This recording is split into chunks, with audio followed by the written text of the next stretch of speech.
ଜୟ ଜଗନ୍ନାଥ। ସମସ୍ତ ଓଡ଼ିଶାବାସୀଙ୍କୁ ମୋର ସତୀର୍ଥ ସପ୍ରେମ ଆଭମ ପ୍ରଣାମ।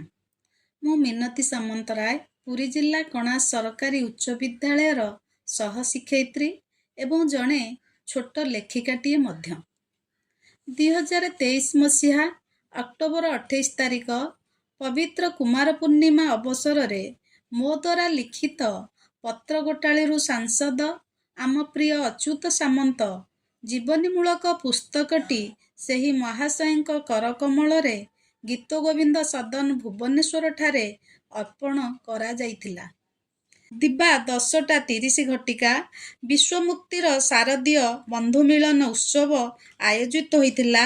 କାର୍ଯ୍ୟକ୍ରମରେ ମୁଖ୍ୟ ମଞ୍ଚାସୀନ ଅତିଥିମାନଙ୍କ ଭିତରେ ଥିଲେ ଡକ୍ଟର ଅଚ୍ୟୁତ ସାମନ୍ତ, ଶ୍ରୀଯୁକ୍ତ ସତ୍ୟବ୍ରତ ସାହୁ ଯିଏ ଥିଲେ ଆମର ଅତିରିକ୍ତ ମୁଖ୍ୟ ଶାସନ ସଚିବ, ଶ୍ରୀଯୁକ୍ତ ସୌମେନ୍ଦ୍ର ପ୍ରିୟଦର୍ଶୀ ପୋଲିସ କମିଶନର ଭୁବନେଶ୍ୱର ଆଉ କଟକ, ପ୍ରଫେସର ବସନ୍ତ କୁମାର ପଣ୍ଡା ନିର୍ଦ୍ଦେଶକ ଶାସ୍ତ୍ରୀୟ ଓଡ଼ିଶା ଅଧ୍ୟୟନ କେନ୍ଦ୍ର, ପ୍ରଫେସର ବଳଦେବ ମହାରଥା ବିଶିଷ୍ଟ ଚିତ୍ରଶିଳ୍ପୀ, ଶ୍ରୀଯୁକ୍ତ ମକରଧ୍ୱଜ ନାୟକ ଆଦିବାସୀ ଭାଷାର ବିଶିଷ୍ଟ କବି, ଡକ୍ଟର ପ୍ରସନ୍ନ ପାଟ୍ଟଶାଣୀ ବିଶିଷ୍ଟ କବି ଓ ରାଜନେତା।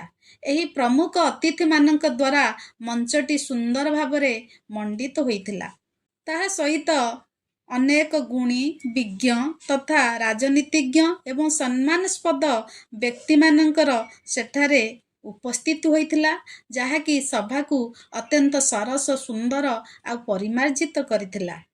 ସର୍ବପ୍ରଥମେ ଦୀପ ପ୍ରଜ୍ୱଳନ, ତତ୍ପରେ ଜଗତର ନାଥ ଜଗନ୍ନାଥଙ୍କୁ ପୁଷ୍ପମାଲ୍ୟ ଅର୍ପଣ ସହିତ ପୁଷ୍ପଗୁଚ୍ଛ ଅତିଥିମାନଙ୍କୁ ପ୍ରଦାନ କରାଯାଇଥିଲା।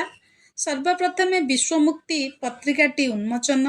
ଦ୍ୱିତୀୟ କାର୍ଯ୍ୟକ୍ରମଟି ଥିଲା ମୋ ଦ୍ୱାରା ଲିଖିତ ପତ୍ରଗୋଟାଳିରୁ ସାଂସଦ ଆମ ପ୍ରିୟ ଡକ୍ଟର ଅଚ୍ୟୁତ ସାମନ୍ତ ସେହି ପୁସ୍ତକଟିକୁ ମୁଁ ସେହି ମହାଶୟଙ୍କ କରକମଳରେ ଅର୍ପଣ କରି ଧନ୍ୟ ମନେ କରିଥିଲି।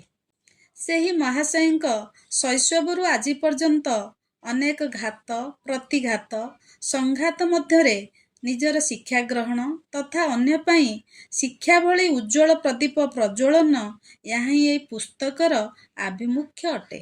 ସେହି ତ ମାନବ ମଧ୍ୟରେ ମହାମାନବ, ଯିଏ ନିଜ କଥାକୁ ପଛରେ ପକାଇ ଅନ୍ୟ କଥା ଚିନ୍ତା କରେ, ଧନ ଅର୍ଜନ କରି ତାକୁ ସମାଜରେ ଦାନ ଅର୍ଥରେ ବିନିଯୋଗ କରେ।